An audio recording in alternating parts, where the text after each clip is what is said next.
Keputusan Desa Adat Tunggasan membuka kawasan pantai Melasti sebelum pengajuan izin dikeluarkan nampaknya banyak menuai protes. Terlebih lagi, di kawasan tersebut dibangun anjungan yang menurut keterangan warga dipergunakan untuk kepentingan upacara oleh warga.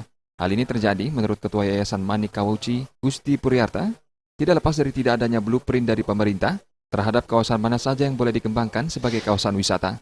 Selain itu, belum seimbangnya pembangunan kawasan wisata juga menyebabkan masyarakat setempat berusaha membuka dan mengelola kawasan secara swadaya dengan menyampingkan perizinan terlebih dahulu. Pemerintah tidak serta-merta dapat menyalahkan masyarakat yang mana daerahnya belum dikembangkan sebagai kawasan wisata, karena tidak adanya blueprint pengembangan wisata dan belum meratanya kue pariwisata ke daerah.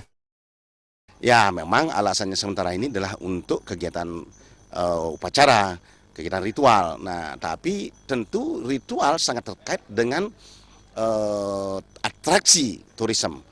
Ya, bagaimanapun juga nanti akan menjadi tanda kutip tontonan dari para turis. Nah, itu juga akan menjadi dikembangkan menjadi destinasi baru. Ini yang penting, tapi sehingga dampaknya memang masyarakat mendapatkan income tambahan. Nah, tapi problemnya adalah bagaimana secara formal juga mesti diatur.